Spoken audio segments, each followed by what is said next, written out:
it's Lezli. Thanks for joining us for our On the Yard edition of Impolite Conversation, where we explore race, culture, and societal issues through the lens of HBCU students. On the Yard happens every Friday. This is part 1 of HBCU Vegans. Hi, I'm today's co-host, Nava, and today we're going to be talking about the complicated relationship between Blackness and veganism. I'm excited to chat with 2 HBCU students that are also vegan. I'll let you 2 introduce yourselves. Hi, I'm Alston Brown. I am a senior at Spelman College. I am from New York City, from Harlem, New York, and I'm a documentary filmmaking major. Hi, everyone. My name is Zula Oliveira. I'm a sophomore political science major, Spanish minor on the pre-law track from New Jersey, and I'm also a vegan. Thank you so much for joining us. And actually, as I was researching for this episode, I want to clarify, the Vegan Society defines veganism as an ethical lifestyle choice that eschews all animal products. So are you vegan or do you practice a plant-based diet? So for me, I eat completely plant-based, and I only wear animal products such as clothing and accessories secondhand.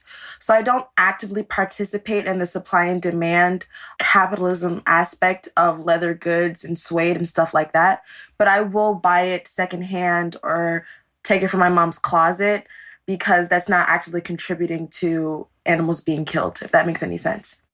Yes, I am the same. I eat plant-based, and I also do live a plant-based lifestyle and vegan lifestyle, and I actually don't shop fast fashion anymore at all because of the way my diet influenced my lifestyle. So I too do not purchase any animal products firsthand.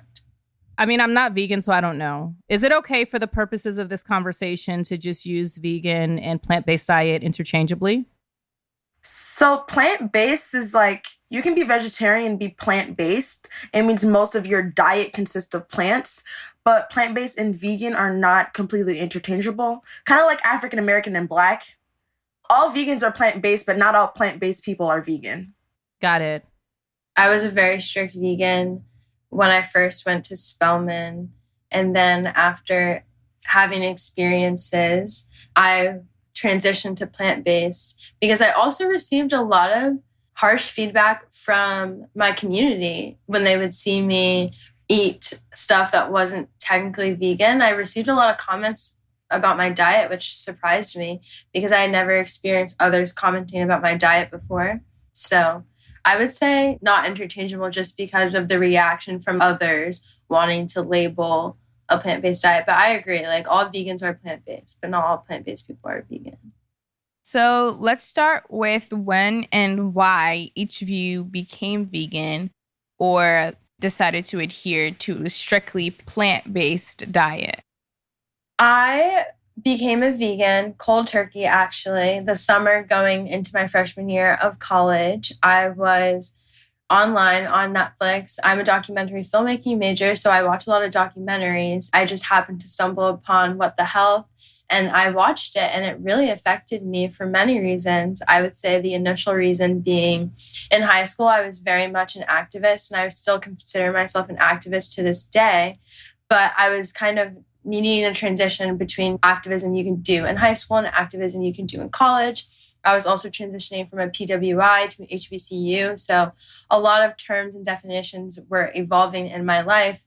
And what I learned in What the Health was how factory farming and a lot of things that we eat contribute Black and Brown communities almost like directly, meaning where these companies are putting their farms and where they're having their runoff and where these toxic chemicals were running off into were mainly Black and Brown neighborhoods. And coming from the South, I know firsthand how farming can affect neighborhoods and spike higher rates of asthma and diabetes and all these diseases that were connected to eating meat. And I was like, whoa, am I really going to call myself an activist when there's something screaming in my face one way I can directly every day, 3 times a day, help out my people? I'm going to do what I need to do that because that's a definition that I adhered to at the time, and a definition that was really important to me at the time.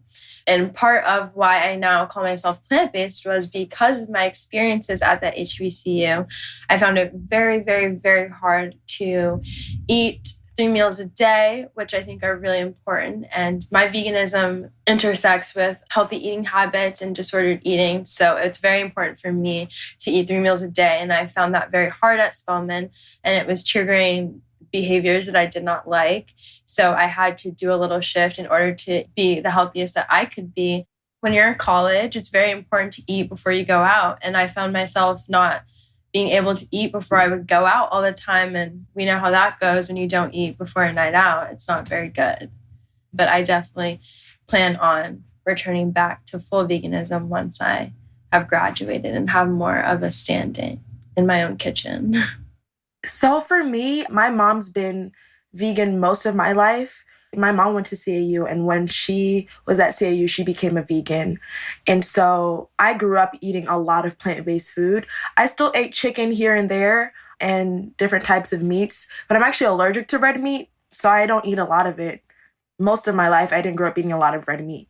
Until junior year of high school, I was vegetarian/pescatarian. So I would only eat vegetarian in the house, but I would eat seafood if I went outside the house. So we made a purpose to not bring seafood into the house.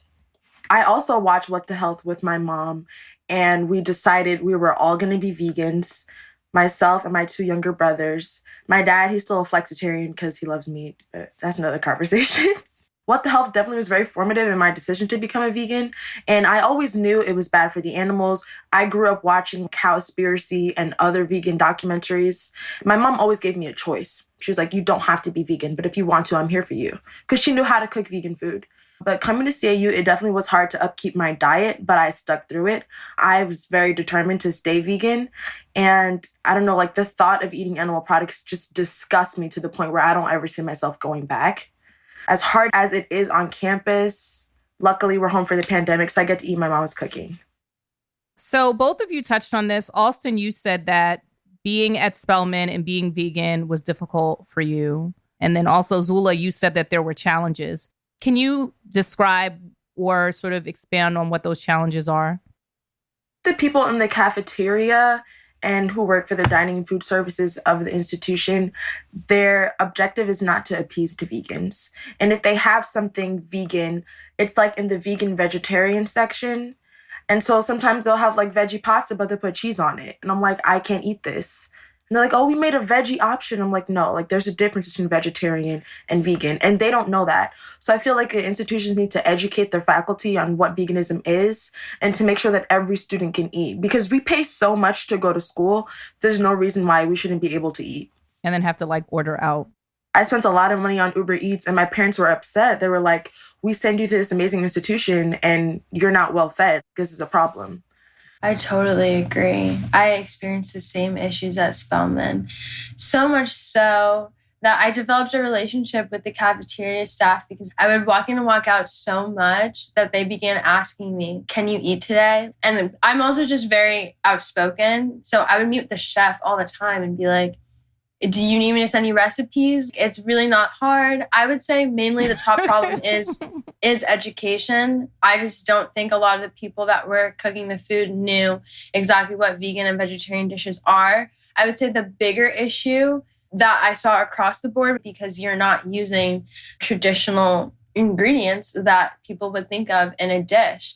And I just mainly found it a problem that a lot of the dishes that they would provide had either were heavy meat substitutes. Yes, meat substitutes are great and sometimes it would be delicious. But like when you're thinking about a full plate, you can't just have like fried tofu. That's not a whole meal. We still deserve full meals, you know? And the second issue I would have was I would see no consistency with what the entrees for the meat eaters would be like. If you're doing a sandwich on Wednesdays for everyone else, and how hard is it for you to prepare a vegan and vegetarian sandwich as well? Or like if it was a fried chicken Wednesday, then why don't you do fried tofu on Wednesdays every single Wednesday? So I can have some consistency in my diet just like people that eat meat can. They know that they're going to have fried chicken every Wednesday and fried fish every Friday. But I walk in, I don't even know if there's going to be soy milk. Yeah, I definitely agree. Having eaten in every single cafeteria in the AUC, I will gladly brag that CAU has the best vegan food. But the problem is, number one, they're not consistent. And number two, they don't have a vegan option specific for every single meal. And they really only had a specific vegan option for lunch. So any other time, I would have to like eat toast or cereal or put together some rice or some pasta. And it's just, y'all can't make a vegan option for late night because I get hungry at 10 o'clock too. So I would go to the cafeteria person. I'm like, can you set aside the leftovers from lunch for me for dinner? Or I would have to tell them at 5 p.m., I'm going to come in at 9. Can you set aside a veggie burger? I had to go through all this extra work to make sure I could eat, and it just shouldn't be that hard. I agree. So my question would be, throughout your 4 years, Alston and Zula, from the time that you started as a freshman to, I would say, March, which is when you had to leave, did you feel that food services, they were like getting it, or was the institution getting it, or was it essentially every week you're having the same conversation, or maybe even every day? I will base my answer off the individual relationships I built with the staff because like that's how on it I literally had to be. I literally became good friends with the chef there because I was like, girl, I'm not eating and I'm paying to eat, so I'm going to eat. I love ordering as much as the next person, but you know, it's like also convenience too. Sometimes you're just too hungry to wait 20 minutes for food. I think the dining hall has gotten a little better at Spelman, definitely since I got there. We got a new chef, so I really think she did what she could. But what I found out from getting to know her and getting really in depth with the cafeteria program at Spelman is just, it's a whole complicated situation that goes deeper than veganism with Spelman because they have a really poor deal in terms of the food that Aramark provides to Spelman in the menus, like literally what they can prepare. And I would say, if anything, the extra restaurants at the bottom of, like in Lower Manly at Spelman, had way more options than the cafeteria ever did. Because we have a Subway, a Starbucks, and a Twisted Taco. Like if the cafeteria is bad, then I'll go to Lower Manly. If I don't feel like eating the same sandwich I've been eating for the same 2 years, then I'll go upstairs to the cafeteria. That's a lot of work. It is a lot of work. And my friends also would be really helpful. Like they would text me. They'd be like, this thing at the vegetarian isn't too bad. Like hurry up before it's gone. Because when Spelman would have good vegetarian food, a lot of other people would consume it, which I don't have a problem with. I'm all for people not eating meat if they don't want to. But sometimes when it was really good, I would really have to rush there because they don't prepare the same amount they do the regular entree. So it's like they would have these delicious little chicken nuggets, these soy nuggets that were so good. Everyone really liked them because it was just a really fun Friday snack. And sometimes I would get there and it'd be gone and I'd be like, I can't complain. People are choosing to eat plant-based today, but can't complain because I'm out of a meal. Yeah, I'm out of a meal today. Oh, that is terrible. Yeah, I definitely agree. Sometimes, I'll never forget, they had these cauliflower nuggets and people were lined up to get it. I'm like, what is this food? So I get there and they're like, oh, it's vegan cauliflower nuggets.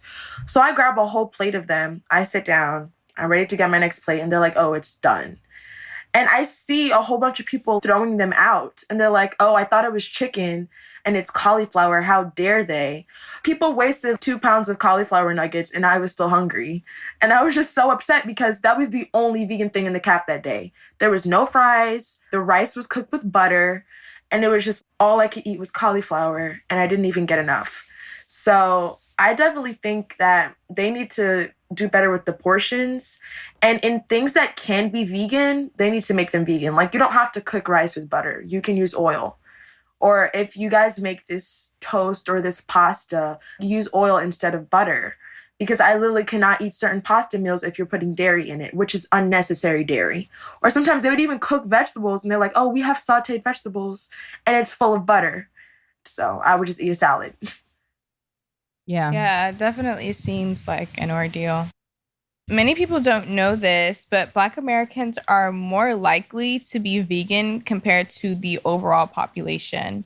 According to Pew Research Center, 8% of Black Americans are strict vegans or vegetarians compared to 3% of the general population. And those findings mirror a 2015 poll by the Vegetarian Resource Group, which found that 8% of Black people were strictly vegetarian compared to the 3.4 overall percentage. And many traditional African and Caribbean cuisines may not be strictly vegan, but they are also largely plant-based and rich in dark leafy greens and legumes. Take, for example, Rastafarian cuisine. I know that's pretty popular. Or Ital foods. The most common general principles of Ital is that the food should be natural, organic, and from the earth, thereby excluding processed foods and meat. Yet, when you type the term vegan into Google Images, vegan, generally speaking, looks white. And I definitely feel that the term vegan was becoming more popular and people were like, oh, what is this? And learning about it, it was more so associated with, I would say, white people in general as well.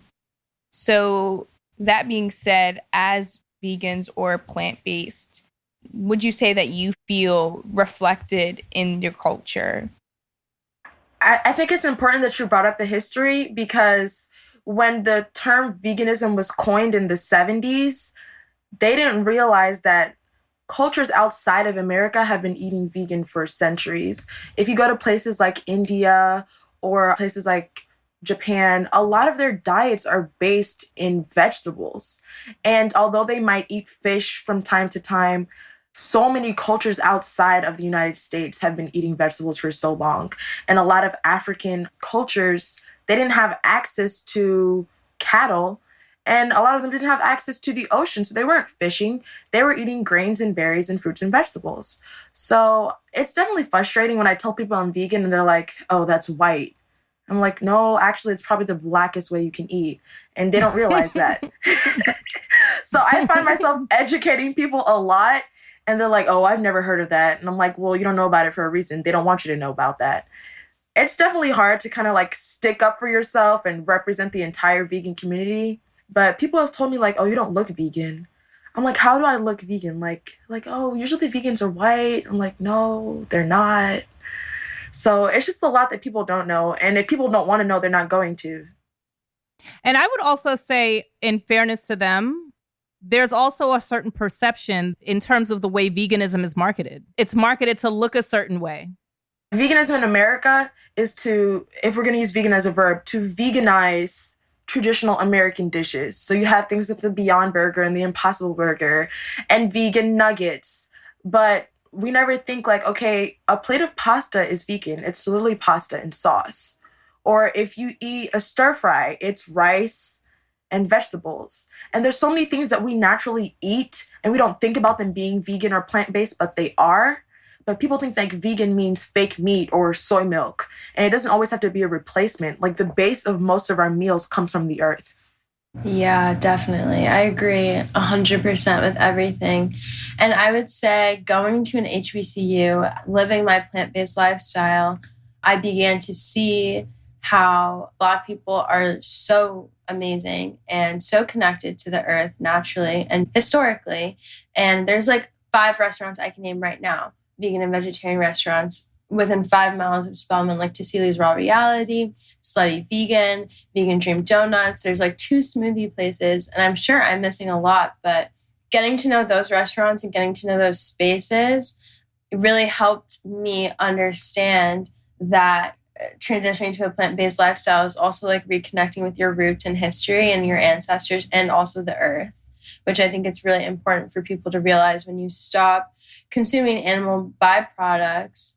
You really have to know exactly what you're putting in your body because so much of what you're used to eating, you're no longer allowed to eat. So it really opens up a whole different world of food, either that you never considered eating or, didn't want to, and now you have to. So you really get to know food on a more personal level. And even more, you get to know what your specific taste buds are. Also, once you have been plant-based for so long, you don't always want to eat meat replacements. Sometimes you want to eat food.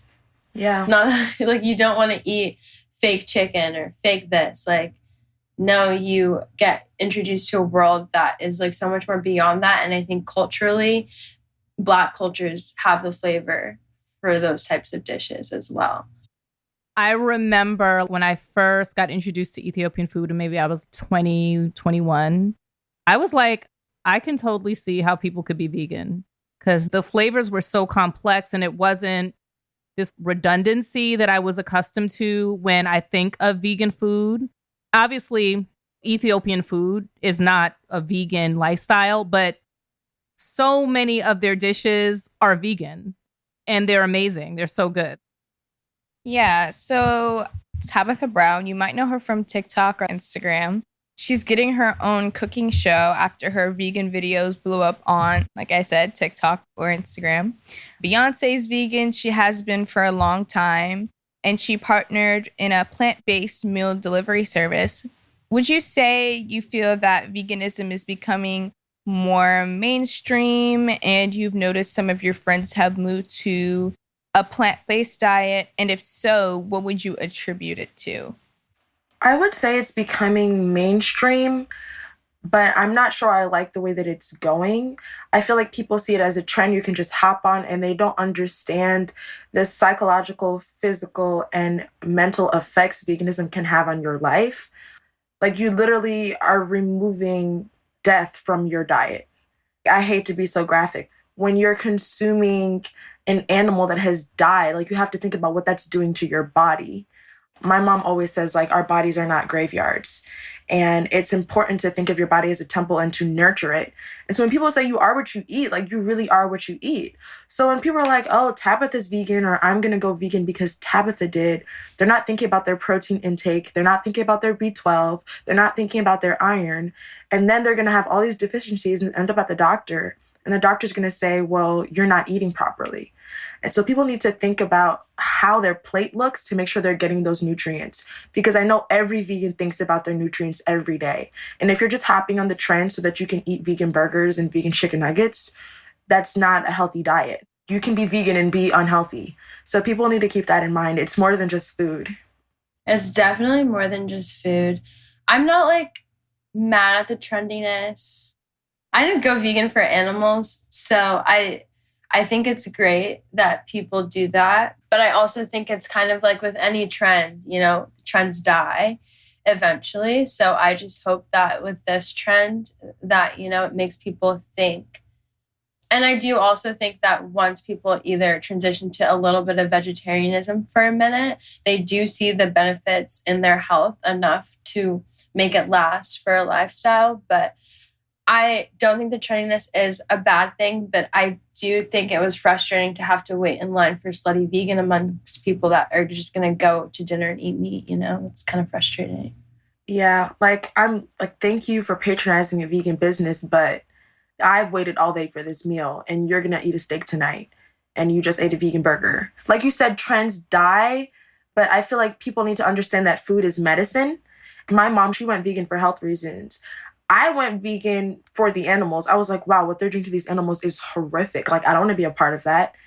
And people are not thinking about that. Like, there's so many aspects and people need to keep that in mind because then they're going to end up unhealthy. Yeah, you can be vegetarian and vegan and be unhealthy. Like, if you're eating French fries and these fake chicken nuggets every day and you're like, those people are still vegan. You know what I mean? So I think that's a good point that you make up. And I definitely think adhering to a plant-based diet has become more mainstream. Burger King has plant-based burgers, right? You know, it tastes good. It's kind of good. Yeah. And many restaurants are offering plant-based options.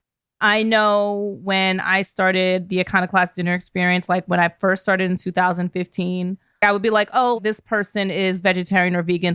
But like, I have to now have a whole plant-based menu, which is fine because the chefs are used to it. PETA produced this list of things you can expect to happen if you're vegan while Black.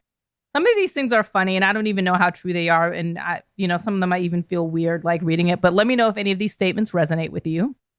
You're still just as nervous about whether or not your white friends properly season their food. People have tried to make you choose between civil rights and animal rights. You hear vegan, isn't that a white thing? More than you'd like to. And you've had that woke moment when you realize the food pushed on Black communities is another major piece of our oppression. Yeah, that last one definitely hits. That last one, definitely. Yeah. That last one is the whole reason for me, to be honest. Because there's so many layers to racism in America. And the biggest one they have on us right now is food and health and medicine. When you really do the research, the diseases that populate Black people the most correlate directly to the type of diet we have. And the type of diet we have is, also directly correlates to the meat industry. And then even more, like I was saying in the beginning, where those industries are located are also affecting Black and brown communities. And most of those communities don't even eat meat anymore because they know how harmful those factories are. And for me, that kind of broke my heart because we love food so much and we're so good at cooking. But it kind of broke my heart, especially going to an HBCU. You learn that Black people used to grow our own food. So it's if someone was preparing a chicken, they birthed that chicken, they cut the head off that chicken and they put that chicken on the table. And it was a much more direct path. That chicken wasn't being mass produced in 30 days instead of 60. That chicken wasn't being pumped with hormones that were later going into our bodies. So I looked historically at how the food industry has changed. And like anything in America, any system, any industry, is not going to benefit our people. And it's no different with food, unfortunately. And I just didn't want to partake in it anymore. There's so many invisible shackles on me already. If I can make the option, if I can have one less, then I'm going to do that for myself. I definitely agree. Going to the South for school and trying to explain to people from the South what food racism is, it's a very hard conversation. For so long, Black people in America have been so oppressed through food, literally since slavery. They would give us scraps and we had to make a meal out of that. And people pass on these cooking styles and these recipes for generations, and they don't realize that the way that they're eating is the reason why diabetes or hypertension or high blood pressure runs in their family. When it's what really runs in your family is the horrible diet. And they don't see food as a form of oppression. And because they've been eating that way their whole life, and everyone they know eats that way, they don't see a way out. And there's not a lot of education on nutrition and food in the South, especially amongst Black communities. And so you have people that are my age and older, and they don't understand Black neighborhoods are food deserts on purpose. And when you bring it to their attention, they try to deny that it exists. Yeah, I wanted to minor in public health, actually, because I saw the food issue as literally a public health emergency because the lack of education about nutrition starting in lower school, going to middle school, and, eventually in high school. And for a lot of people, college is the first time that they put their plate together. I went to boarding school, actually, so I had been doing that since I was 14, and there were some vegans and vegetarians at my boarding school who I used to make fun of, actually, because I thought it was such a wacky, crazy idea. But they had a lot to say at the table, and I was listening subconsciously because it obviously got to me. But I just think even more so than people becoming plant-based or vegan, I really want our community to get educated on nutrition and just learn how important it is to have a balanced meal. I agree. I mean, there's definitely people in my family that I know have literally reversed health labels that their doctors told them. And they're like, how'd you do that? And they're like, with food. So it's you have doctors prescribing people all these medicines when it's maybe the first thing you should do is take eggs out of your diet. Yeah, stop eating dairy. Yeah, and I also think it's interesting that people don't really see the correlation between diet and health outside of when you exercise, because I feel a lot of the time when you go to the personal trainer or have ever spoken to a trainer and you're oh, I want to either gain, lose, whether it's tone up, they're always okay, well, yeah, you can do these crunches, but if you're going to McDonald's every day, it's not going to matter. They always say your diet is the most important thing if you want to see a transformation in your body. If you really put that in other contexts, that from what you guys are saying, it applies to everything, not just building muscle or whatever else, trying to drop weight. There has to be some correlation between dropping weight and, just having a healthier lifestyle in general. Literally everything. Acne, eczema, toothaches, high blood pressure, like body odor. Body odor, the yellow color in your eyes, mucus, earwax, like that's literally all affected by what you eat. And people don't know that. And we said, like, education is the most important thing to take that first step. This is the end of part 1, HBCU Vegans. To be continued. Thank you for listening to Impolite Conversation, the podcast, curated by the Iconoclast Dinner Experience. You can follow us on Instagram and Twitter at Icon Dinner and on the Iconoclast Dinner Experience Facebook page. Let us know what you thought about this episode. Hit us on socials or send us feedback at press@iconoclastdinner.com. If you haven't yet, please subscribe to our podcast, and we'd also love it if you rated and reviewed us.